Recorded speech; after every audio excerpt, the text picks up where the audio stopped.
36절입니다. 신약성경 107면 누가복음 9장 28절에서 36절입니다. 저와 번갈아 교독한 후에 마지막 절 함께 읽겠습니다. 제가 먼저 읽겠습니다. 이 말을 하신 후 8일쯤 되어 예수께서 베드로와 요한과 야고보를 데리고 기도하시러 산에 올라가사 기도하실 때에 용모가 변화되고 그 옷이 휘어져 광채가 나더라. 문득 두 사람이 예수와 함께 말하니 이는 모세와 엘리야라. 영광 중에 나타나서 장차 예수께서 예루살렘에서 별세하실 것을 말할세. 베드로와 및 함께 있는 자들이 깊이 졸다가 온전히 깨어나 예수의 영광과 및 함께 선 두 사람을 보더니 두 사람이 떠날 때에 베드로가 예수께 여짜오되 주여 우리가 여기 있는 것이 좋사오니 우리가 초막셋을 짓되 하나는 주를 위하여 하나는 모세를 위하여 하나는 엘리야를 위하여 하사이다 하되 자기가 하는 말을 자기도 알지 못하더라. 이 말 할 즈음에 구름이 와서 그들을 덮는지라. 구름 속으로 들어갈 때 그들이 무서워하더니 구름 속에서 소리가 나서 이르되 이는 나의 아들 곧 택함을 받은 자니 너희는 그의 말을 들으라 하고 함께 읽겠습니다. 소리가 그침에 오직 예수만 보이더라. 제자들이 잠잠하여 그 본 것을 무엇이든지 그때에는 아무에게도 이르지 아니하니라. 아멘. 내용을 잠시 정리하고 오늘 본문으로 나아가도록 하겠습니다. 예수님은 우상의 소굴인 마치 로마와 같은 가이사라 빌립보에서 사람들이 나를 누구라 하느냐 제자들에게 물어보자 세상 사람들은 예수님을 위대한 선지자 중 한 사람이라고 대답합니다. 인간이라면 그런 사람들과 빗대어진다는 사실로도 영광이지만 하나님이신 예수님에게는 그렇지 않습니다. 사실 지금도 세상은 예수님을 위대한 성인의 한 사람으로 또는 기독교를 창시한 창시자로 이슬람에서는 위대한 선지자 중의 한 사람으로 불교와 같이 다신론적 배경을 가진 곳에서는 수많은 신 중의 하나로 볼 뿐입니다. 예수님은 다시 제자들에게 질문합니다. 너희는 나를 누구라고 생각하느냐? 그러자 제자 베드로가 이렇게 답합니다. 주는 그리스도시요 살아계신 하나님의 아들이십니다. 그의 정확하고도 진리의 고백에 예수님은 칭찬하시며 이 고백 위에 하나님의 교회를 세우겠다고 말씀하십니다. 마찬가지로 우리의 신앙과 믿음도 이 고백 위에 세워야 하는 것이 마땅할 것입니다. 세상에 예수를 신이 아닌 인간이라 할지라도 서기 1세기 무렵 종교 지도자들의 음모에 억울하게 죽은 한 청년이라고 할지라도 깨달음을 얻고 가르친 위대한 성인이라고 할지라도 스스로 메시아라 착각하여 수많은 사람들을 미혹한 희대의 교주라 할지라도 우리는 예수님에 대한 증인이 되어 예수가 우리의 구세주라고 우리의 하나님 아들이라고 고백해야 할 것입니다.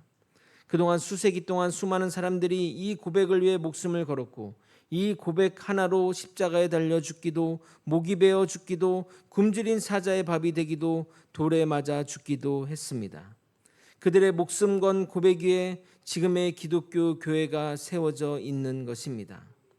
만약 예수님이 가짜 신들이 넘치는 곳 세상의 권력자가 신과 같이 지배하는 세상에서 너는 나를 누구라 하느냐 묻는다면 여러분은 어떻게 대답하시겠습니까?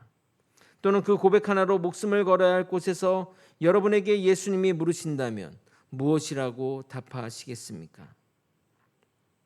만약 우리가 예수님의 존재를 부정하거나 모른다고 말하거나 아니면 예수님을 부끄러워한다면 예수님도 이렇게 말씀하실 것입니다. 누가복음 9장 26절에 이렇게 말합니다. 누구든지 나와 내 말을 부끄러워하면 인자도 자기와 아버지와 거룩한 천사들의 영광으로 올 때 그 사람을 부끄러워하리라. 주님 앞에 설 때 부끄럽지 않게 당당히 설 수 있는 우리가 되길 소망합니다. 오늘은 맥주 감사 주일이라 몇몇 분들은 절기 설교를 기대하셨다면 죄송하다는 말씀 먼저 드리겠습니다. 강의 설교를 하다 보니 말씀이 끊기면 좀 맥이 끊기는 느낌이 들어 이번에도 계속 이어서 가도록 하겠습니다. 상반기 우리를 지켜주신 하나님께 영광과 감사와 찬양을 올려드립니다. 오늘은 일명 변화산 사건이라 불리는 특별한 장면을 다루고자 합니다. 이 사건 또한 공관 복음서에서 공이 다룬 깊은 내용이 담겨 있는 본문인데 대부분 사람이 수박 겉핥기처럼 다루고 지나가기에 개인적으로 참 안타까운 본문이라 생각합니다. 변화산 사건은 우리에게 예수님이 어떤 존재이며 그분이 하시는 일이 무엇이며 우리가 갈 천국이 어떤 곳인지 깨달음을 주는 귀한 성경 본문입니다. 오늘도 주의 말씀을 깊이 깨달아 주님이 누구이신지 그리고 주님이 이끄실 천국에 대한 소망을 품고 나아가는 우리가 되길 예수 그리스도 이름으로 소원합니다. 예수님은 제자들의 신앙 고백을 듣고 당신의 죽음을 예고한 후 8일째 되는 날 제자 중 일부와 기도하러 산에 올라갑니다. 이렇게 시간이 명시된 것은 제자들의 신앙 고백과 산으로 기도하러 가신 것이 연관성이 있음을 나타내는 것입니다. 지난 설교에서 예수님이 기도하는 장면이 나오면 중요한 사건이나 또는 중요한 말씀이 있다고 말씀드렸는데 이번에도 특별한 사건이 예정되어 있습니다. 이 사건을 흔히 변화산 사건이라고 말하는데 산의 이름이 변화산이 아니라 예수님이 산에서 변화되었기에 변화산 사건이라고 부르는 것입니다. 이 산의 위치에 대해서는 학자들마다 의견이 다양한데 가이사랴 빌립보와 가까운 헐몬산이라는 의견과 그 고백 이후로 하산하여 예루살렘으로 나아갔기에 다볼산이라는 의견이 있는데 어디인지는 그렇게 중요하지 않습니다. 대략 지도를 보시면 헐몬산은 여기 위에 위치해 있고 다볼산은 여기 아래에 위치해 있음을 확인할 수 있습니다. 예수님이 산에 올라가 한참 기도를 하시는데 놀라운 일이 벌어집니다. 29절을 여러분이 한번 읽어보도록 하겠습니다. 시작. 기도하실 때에 용모가 변화되고 그 옷이 휘어져 광채가 나더라. 이 본문에 대해 옷에서 광채가 났다고 해석하는데 옷이 빛나는 상황보다는 몸이 빛나니 그 몸에서 나오는 광채로 옷까지 빛나는 상황이 맞을 듯해 보입니다. 이렇게 얼굴이 빛나는 장면이 성경 한 곳에 더 있는데 여러분 기억하십니까? 어디일까요? 바로 출애굽기에 보면 시내산에서 하나님의 영광을 본 모세의 얼굴에서 빛이 났던 장면이 있습니다. 출애굽기 34장 29절 30절을 읽어도록 하겠습니다. 모세가 그 증거의 두 판을 모세의 손에 들고 시내산에서 내려오니 그 산에서 내려올 때 모세는 자기가 여호와와 말하였음을 말미암아 얼굴 피부에 광채가 나나 깨닫지 못하였더라. 아론과 온 이스라엘 자손이 모세를 볼 때 모세의 얼굴에 피부에 광채가 남을 보고 그에게 가까이 하기를 두려워하더니 하나님의 영광이 얼마나 대단했으면 그 하나님을 바라본 얼굴까지 빛이 나서 그곳을 본 사람들이 두려움을 느낄 정도이니 참 놀라운 현상이 아닐 수 없습니다. 재미난 이야기 하나 하자면 사실 제가 어릴 때는 나이 들어 보인다는 말을 많이 들었습니다. 대학교 입학했을 때 선배들이 제가 삼수나 또 재수나 삼수했을까 봐 자기소개 전까지 쉽게 말을 놓지 못했던 기억이 있었습니다. 근데 요즘 사람들이 저의 나이를 들으면 아니 어떻게 이렇게 동안이냐며 정말 놀랍니다. 사람들이 그 비결이 무엇이냐 물으면 예수 믿고 기도하면 그렇게 된다고 항상 말합니다. 믿으십니까? 기도하면 빛이 날 줄 믿으시길 바랍니다. 근데 그때 놀라운 사람들이 등장하게 됩니다. 30절입니다. 문득 두 사람이 예수와 함께 말하니 이는 모세와 엘리야라. 아니 모세와 엘리야 모두 죽은 자들인데 어떻게 이런 일이 가능한 것일까요? 죽은 자가 이 땅에 다시 올 수 있는 것일까요? 예수님이 몸에 빛이 난 이유는 또 무엇 때문일까요? 엘리야는 죽음을 맞지 않은 자이기 때문에 이 땅에 오는 것이 이상할 것이 없지만 모세는 죽었기에 이 땅에 오는 것이 불가합니다. 그런데 이러한 특별한 만남이 허락된 것은 이 공간이 천국과 같은 곳으로 임시적으로 변화된 것이 아닌가 학자들은 추정합니다. 그래서 예수님이 영광의 몸을 입고 환하게 빛이 났던 겁니다. 즉 예수님도 잠시간 인간의 몸을 벗어나 부활의 영성체를 입은 것입니다. 그러므로 지금 제자들이 목격하는 장면은 천국에서 있을 장면들을 보고 있는 것입니다. 성경을 보게 되면 우리는 천국에서 어떤 삶을 살고 어떤 몸으로 사는지에 대한 정보가 부족합니다. 오히려 지옥에 대한 정보는 더 구체적인데 천국에 관한 내용은 좀 빈약합니다. 천국은 그냥 마냥 좋은 곳이라 생각하는데 천국을 막연하게 생각하다 보니 천국에 대한 기대와 소망이 적은 것이 아닌가 생각됩니다. 최근 김혜자 배우가 주연한 천국보다 아름다운 드라마가 인기를 끌었는데 천국을 이런 것이라 가정하여 만든 판타지 드라마라고 합니다. 저도 그 드라마를 보지 않아 말씀드리기 뭐하지만 천국이 저런 곳이라면 가고 싶다는 평들이 많은 것으로 볼 때 우리가 생각하는 모든 좋은 것을 이 드라마 설정으로 넣지 않았나 생각됩니다.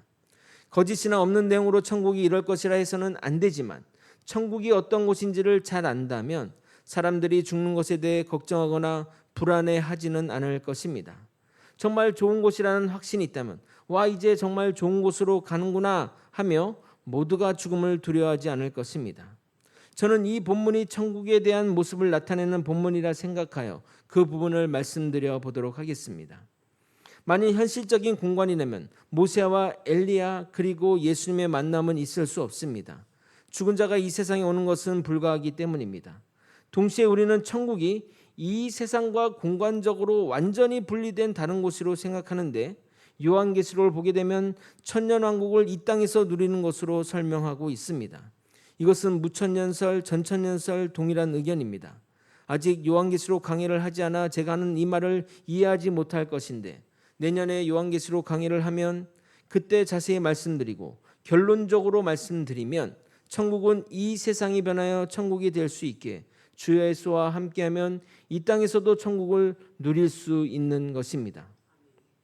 그러므로 지금 이 장면은 이 땅에서 이루어진 일인데 어떤 특별한 능력에 의해 기도하는 그곳이 잠시 천국으로 변화되었고 천국에 있으려면 인간의 육체로 있을 수 없어서 예수님도 부활의 영성체를 입은 것이 우리 인간들 눈으로 보기에는 눈이 부시게 환했던 것입니다. 그리고 그곳이 천국이기에 엘리야와 모세가 함께 있을 수 있었던 것입니다.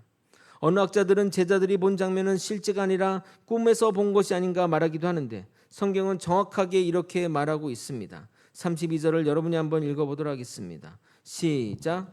베드로와 및 함께 있는 자들이 깊이 졸다가 온전히 깨어나 예수의 영광과 및 함께 선 두 사람을 보더니 여기 구절에 온전히 깨어있다는 이 표현의 헬라어 디아그레 고레산테스는 한글 번역보다 강한 표현으로 철저하게 경계했다, 철저하게 주의했다라는 의미입니다. 뜻밖의 상황을 보고 철저히 경계할 정도로 맑은 정신에 보았음을 강조하고 표현한 것입니다. 그러므로 이것은 꿈으로 환상을 본 것이 아니라는 겁니다. 그런데 제자들의 발언이 참 기가 막힙니다. 33절입니다. 두 사람이 떠날 때 베드로가 예수께 여짜오되 주여 우리가 여기 있는 것이 좋사오니 우리가 초막 셋을 짓되 하나는 주를 위하여 하나는 모세를 위하여 하나는 엘리야를 위하여 하사이다 하되 자기가 하는 말을 자기도 알지 못하더라. 예수님의 제자들은 잠시나마 천국을 곁에서 맛본 것입니다.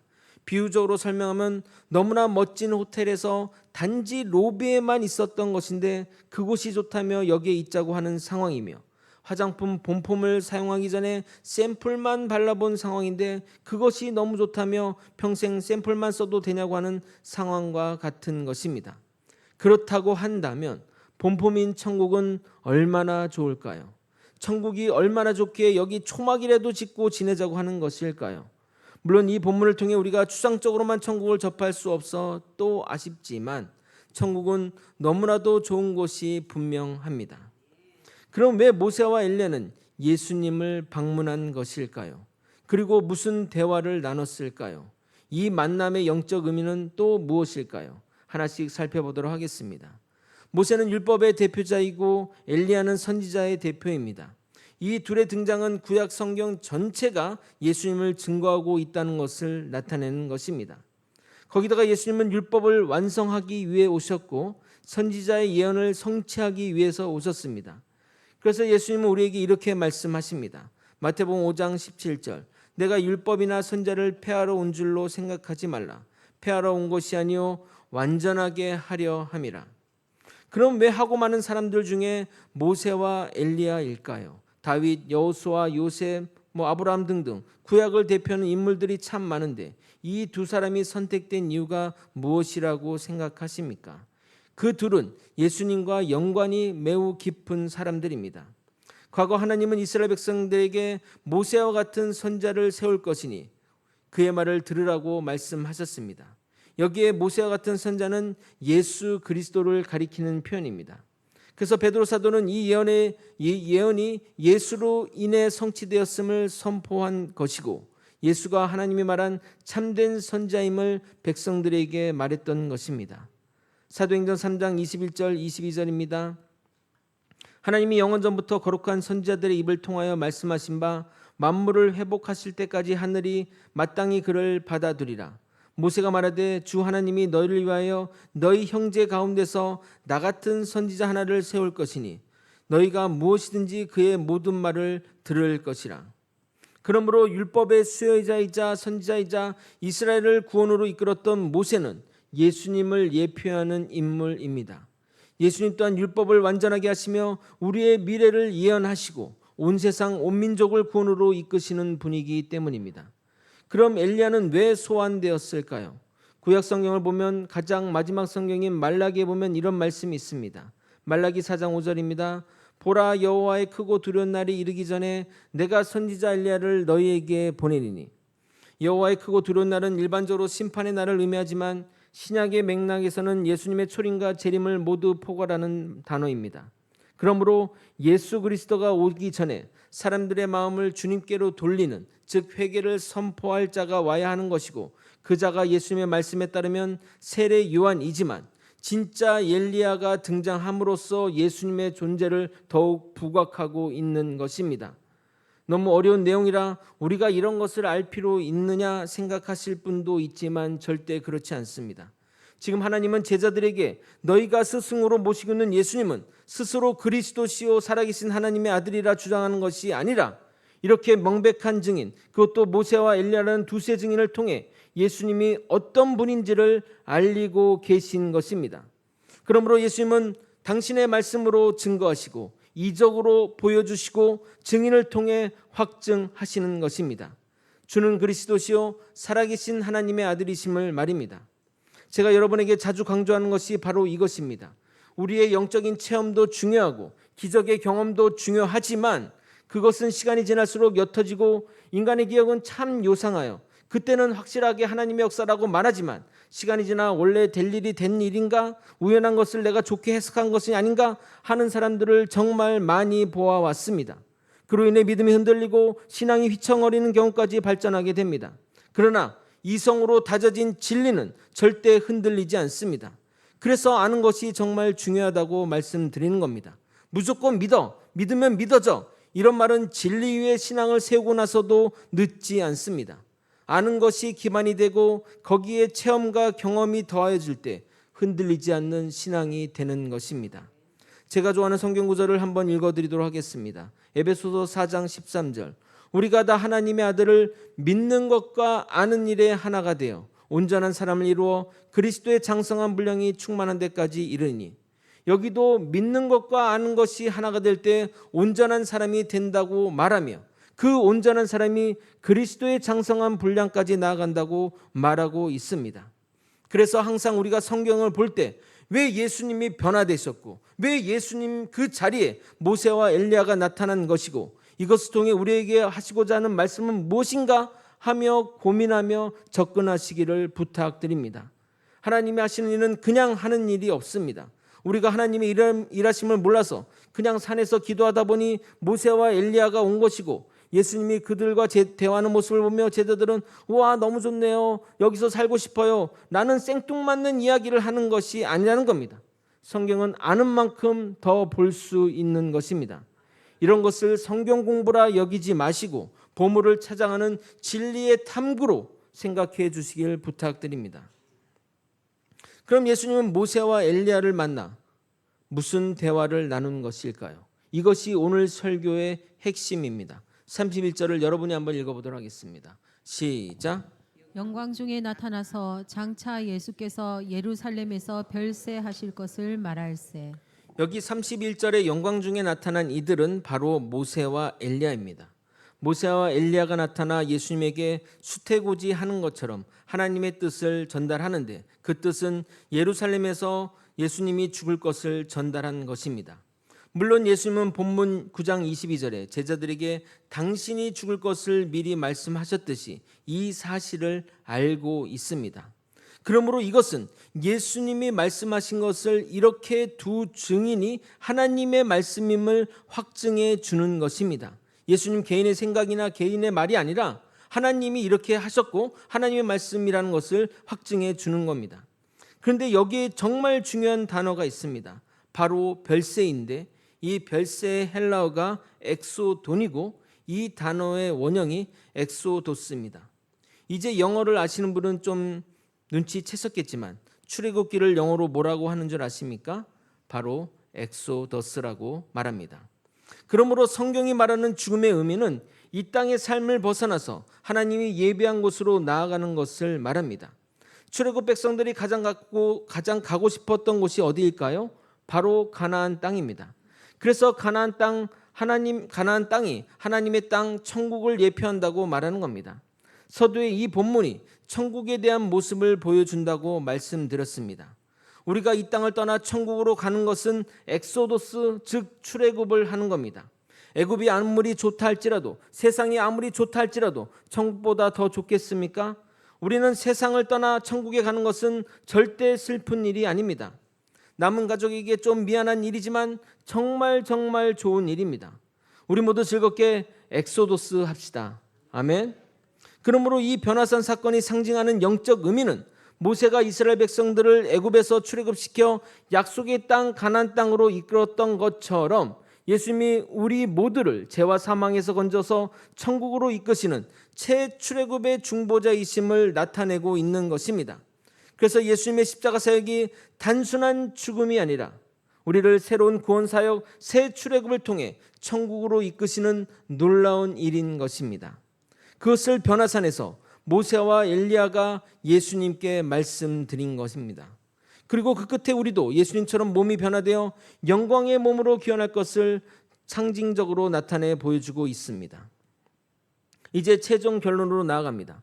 그동안 변화사 사건은 단순히 예수님이 변화되었고 이유는 모르지만 모세와 엘리야가 등장하여 놀라운 교제의 시간을 가지자 제자들은 그런 만남이 부러웠던지 우리가 이곳에 초가집을 지을 테니 계속 있자는 본인도 이해 안 되는 말을 하였고 그때 하나님이 나타나서 앞으로 예수님의 말을 잘 들으라고 권면한 이해할 수 없는 일들의 연속으로 생각했습니다.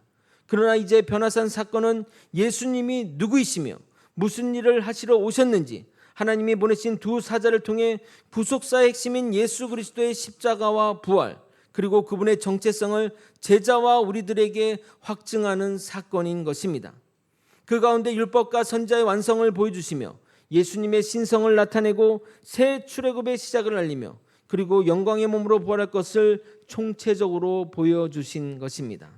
단순하게 변화된 사건은 예수님이 변화한 사건을 기록한 것이 아니라는 겁니다. 이제 이 모든 것에 방점을 찍는 일을 하나님이 하십니다. 그 유명한 고사성어 활용정점을 하신다 하겠습니다. 그런데 하나님이 직접 등장하시자 제자들은 두려움에 떨게 됩니다. 단지 하나님이 등장 전에 구름이 덮는 상황망으로 공포감은 극대화됩니다. 이것은 하나님이 무서운 분이라서 그런 것이 아니라 인간의 죄악으로 인해 죄인인 인간이 거룩한 하나님을 만남으로 벌어지는 일들입니다. 이사야 선지자도 하나님을 만나기 전에 이렇게 고백한 적이 있습니다. 이사야 6장 5절입니다. 그때 내가 말하되 화로다 나여 망하게 되었도다. 나는 입술이 부정한 사람이요 나는 입술이 부정한 백성 중에 거주하면서 만군의 여호와이신 왕을 배웠음이로다 하였더라. 우리가 천국에 가서 하나님을 배울 때 두렵거나 공포스럽지 않았으면 좋겠습니다. 그러면 어떻게 살아야 합니까? 말씀 따라 잘 살아야 할 것입니다. 다행히 하나님이 직접 등판하지 않으시고 말씀으로만 등장하십니다. 35절을 여러분이 한번 읽어보도록 하겠습니다. 시작. 구름 속에서 소리가 나서 이르되 이는 나의 아들 곧 택함을 받은 자니 너희는 그의 말을 들으라 하고 하나님은 예수님이 하나님의 아들이시고 그리스도의 택함으로 받은 자이니 너희가 그분의 말씀을 따르라고 말씀하고 계십니다. 이보다 더 확실한 신원 보증은 없을 것입니다. 너희들이 신앙 고백한 것처럼 예수님은 그리스도시요 살아계신 하나님의 아들이심을 하나님의 말씀을 통해 제자들에게 확증하는 것입니다. 하나님은 이와 같이 예수님의 생애 가운데 중요한 순간마다 직접 등판하셔서 예수님이 어떤 분이신지를 명확하게 나타내셨습니다. 첫 번째는 공생의 첫 시작인 세례 때 나타나셔서 처음 말씀하셨고 두 번째는 지금 변화산에서 십자가 길을 예고한 후에 말씀하셨고 세 번째는 요한복음에만 기록되어 있는데 성전에서 예수님의 십자가를 앞두고 자신이 감당할 고난에 대해 하나님께 영광을 구하는 장면에서 하나님의 음성이 들렸습니다. 요한복음 12장 28절입니다. 아버지여 아버지의 이름을 영광스럽게 하옵소서 하시니 이에 하늘에서 소리가 나서 이르되 내가 이미 영광스럽게 하였고 또다시 영광스럽게 하리라 하시니, 이것은 십자가 길이 하나님께 영광이 돌리는 길임을 나타내는 것입니다. 결국 예수님은 하나님의 뜻대로 십자가 길로 나아갑니다. 그러므로 이 세 번의 음성은 예수님이 단순한 인간이 아니라 하나님의 아들이며 구속의 중심에 서 계신 분임을 보증하는 말씀인 것입니다. 또한 각 지점마다 예수님의 사역의 전환점을 맡고 있기에 그 조정의 역할 또한 하나님이 하고 계신 것입니다. 이처럼 예수님의 사역은 하나님의 인도함 받아 성령의 도우심을 받으시며 나아가는 삼위일체 사역이라 말씀드리겠습니다. 말씀을 정리하겠습니다.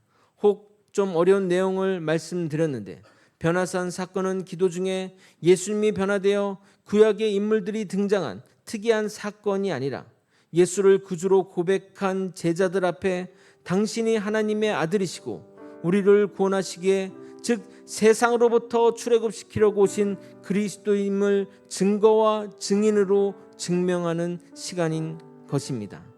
예수님은 당신의 죽음이 새 출애굽임을 나타내므로 우리의 구원의 목적지가 약속의 땅 천국으로 나아가는 길임을 명확하게 말씀하고 있습니다.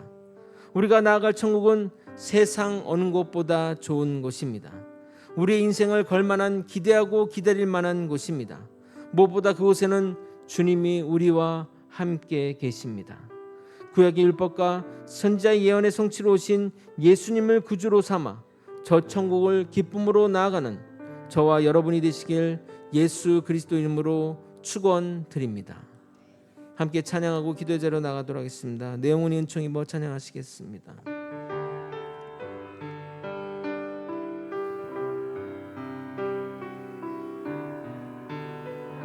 내 영혼이 은총 입어, 내 영혼이 은총 입어 중한 죄짐 벗고 보니 슬픔 많은 이 세상도 천국으로. 다시 한번 내 영혼이 은총 입어, 내 영혼이 은총 입어 중한 죄짐 벗고 보니 슬픔 많은 이 세상도 천국으로 와도다.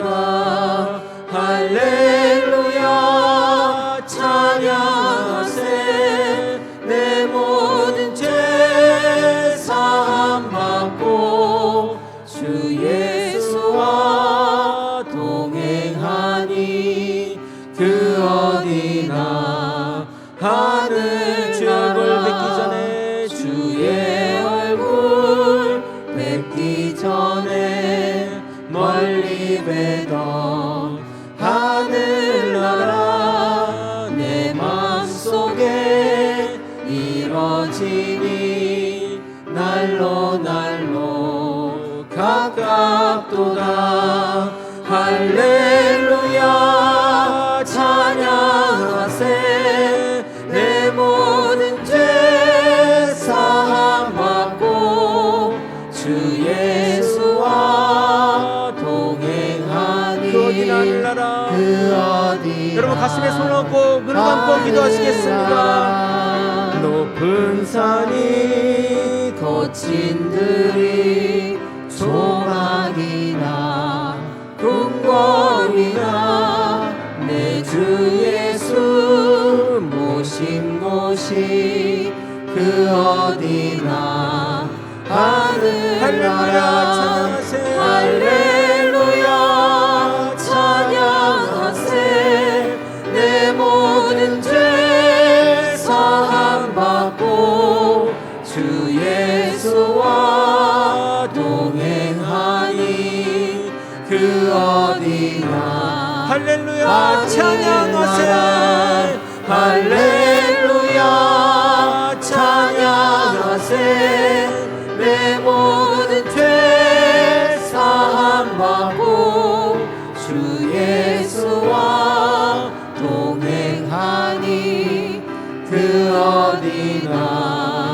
하늘나라.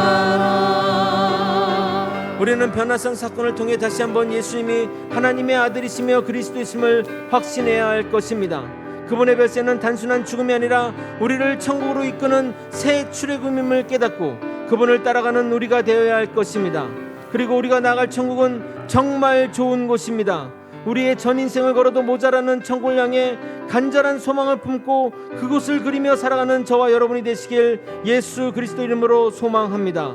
다음 같은 기도 제목으로 기도하시겠습니다. 첫 번째, 예수님에 대한 신앙 고백을 다시 한번 공고히 하며 의심하지 말고 믿음으로 나가는 믿음의 성도님이 되게 하여 주시옵소서. 두 번째, 잠시 있을 이 땅에 목숨 걸지 않고 영원한 하나님의 나라를 소망하며 살아가는 주의 자녀 되게 하여 주시옵소서. 세 번째, 주님이 우리를 천국으로 인도하실 것이니 그분이 걸어가신 길을 따라가는 주의 제자 되게 하여 주시옵소서. 다 함께 이러한 기도 제목으로 주님의 이름 부르짖고 통성으로 기도하시겠습니다. 주여, 하나님 아버지, 하나님 아버지, 예수는 그리스도시요 살아계신 하나님의 아들이심에 이 고백을 진심으로 부도하고 의심하지 않고 믿음으로 나가는 아버지 우리 성도님 되게 도와주옵소서. 아버지, 잠시 있을 이 땅의 삶을 만족해하며 살기보다는 아버지 영원한 하나님의 나라 저 천국을 그리며 살아가는 아버지 주의 자녀, 주의 소망, 주의 백성이 되게 도와주시옵소서. 아버지여, 우리는 주님이 우리를 천국으로 인도할 것이니 주님이 걸어가신 길을 따라 뒤따라가는 아버지 주의 제자된 삶으로 나아갈 수 있도록 인도하시고 이끌어 주시옵소서. 아버지여, 하나님이 예비하신 그 새 출애굽 땅 아버지 저 천국을 향해 나아가는 주의 백성 되게 도와주시고 희망을 품고 살아가며 나아가는 우리가 되게 도와주옵소서. 아버지, 우리가 세상에서 패배할지라도 세상에서 힘든 일이 많을지라도 우리에게는 아버지 저 천국이 있습니다. 하나님이 함께 하시는 저 천국을 향해 나아가는 아버지 우리가 될 수 있게 도와주시옵소서. 아버지 출애굽 백성들이 모세를 따랐던 것처럼 아버지 우리도 예수를 따라 그곳으로 향해 나아가게 도와주옵소서. 아버지, 천국에 대한 소망을 품고 하루하루 살아가게 도와주옵소서. 아버지, 이 땅의 세상의 것들, 정말 사라질 것들, 그 험한 것들을 붙들고 살기보다는 아버지 영원한 것, 주님이 함께 하시는 곳, 그 천국을 품고 살아가는 우리 모두가 되게 도와주시옵소서. 예수는 그리스도시요 살아계신 하나님의 아들이십니다. 이 고백을 평생의 고백으로 삼고 그 믿음 위에 아버지 우리의 신앙들을 쌓아 나갈 수 있도록 이끌어 주시옵소서. 아버지, 흔들리지 않게 도와주옵소서. 의심하지 않게 도와주옵소서. 온전한 하나님을 눈으로 보고 믿음으로 깨달으며 더욱더 주님을 의지하며 나아가는 우리가 되게 도와주시옵소서. 아버지, 우리는 너무나 잠시 있을 영원하지 않은 것들을 위해 목숨 걸고 살아가는 아버지 우리의 연약함을 아버지 돌아봐 주시고 이제는 온전히 주님만 의지하며 영원한 천국으로 나아가는 우리 모두가 될 수 있게 도와주시옵소서. 아버지, 우리 주님이 우리를 천국으로 인도할 것이니 아버지 그분이 걸어가신 길을 따라 나아가는 우리 모두가 되게 도와주시옵소서. 그곳 천국은 하나님이 함께 하시는 곳입니다. 그 천국을 그리며 살아가는 우리 모두가 될 수 있도록 이끌어 주시옵소서. 이 모든 것 우리 주 대신 예수 그리스도 이름으로 기도드리옵나이다. 아멘.